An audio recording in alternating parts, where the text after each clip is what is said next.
बलिदान उठ ओबीसी जागा हो, संघर्षाचा जागा हो। 2 सप्टेंबरचा GR रद्द झालाच पाहिजे।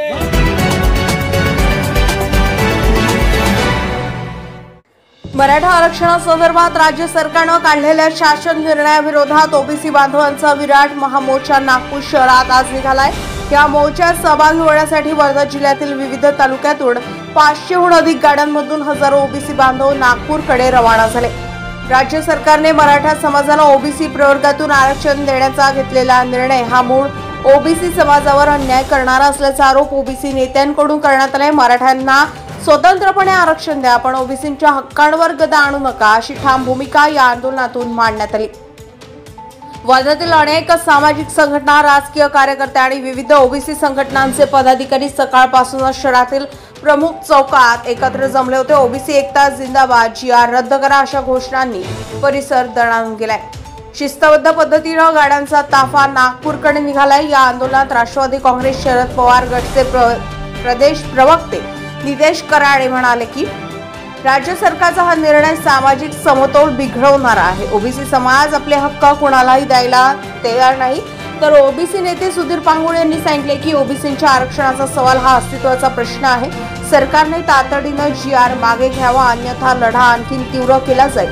नागपूरमधील या महामोर्चात राज्यभरातील लाखो ओबीसी बांधव सहभागी होत असून वर्ध्यातून गेलेले कार्यकर्ते या लढ्याचा महत्त्वाचा भाग ठरत आहेत।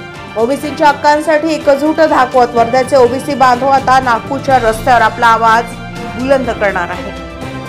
तिथून जवळपास 500 गाड्या म्हणजे स्वतःहून ओबीसीच्या आंदोलनात सहभागी होत आहे। हे आंदोलन ओबीसीच्या भविष्यातील पुरायचं रक्षण झालं पाहिजे, त्याच्या हक्काचं रक्षण झालं पाहिजे, याच्यासाठी भव्य असा मोर्चा नागपूरला आयोजित केला आहे। विदर्भातल्या 11 जिल्ह्यातून तिथे लोक येणार आहे, जवळपास 6-7 लाख लोक तिथे येणार आहे। आणि हे आंदोलन याच्यासाठी आहे का आम्ही ओबीसीची संख्या ही 54% घरात आहे आणि आम्हाला 27% आरक्षण आहे। म्हणजे आमच्या दौडीत 2 भाकरी आणि 40 लोक जर खाणारे असेल तर आम्ही कुठं जायचं? आमच्या याच्यात जर मराठा समाज येतो म्हणत आहे, तो मराठा समाजाला आरक्षण भेटलं पाहिजे, याच्या विरोधात आम्ही अजिबात नाही आहे। त्यांना आरक्षण भेटावं, ज्यांची जेवढी मागणी आहे तेवढं त्यांना आरक्षण भेटावं।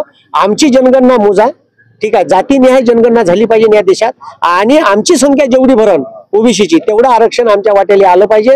आणि ओबीसी या देशातलं सरकार बदलू शकते, ओबीसी हा मोठ्या संख्येनं आहे, तर मग ओबीसीच्या हिताचं रक्षण करणं ही सरकारची जबाबदारी आहे, नाही की आमच्या ठीक आहे ओबीसी आणि मराठा बांधवात भांडण लावायचे। आणि हा भांडण लावण्याचा प्रकार आहे। EWS मधून मराठा समाजाला आरक्षण देत होते, हे आता ओबीसीतून जर देते त्यांना प्रमाणपत्र देऊन, तर 3 करोड लोक जवळपास ओबीसीतील आणि मराठ्यातले लोक इथं आल्यावर अजून स्पर्धा वाढेल आणि ब्राह्मणांसाठी हा 10% EWSचा कोटा शिल्लक राहील, जे त्याचेच पोरं भक्कन लागन। आणि मागच्या 4 परीक्षेत हेच झालं। PSIचा कट ऑफ 63 वर लागते आणि EWSचा कट ऑफ 48 मार्कावर लागते, 15-15 मार्कांनी लेस आहे। आता याच्यावर ठीक आहे सरकारनं आम्हाला उत्तर द्या।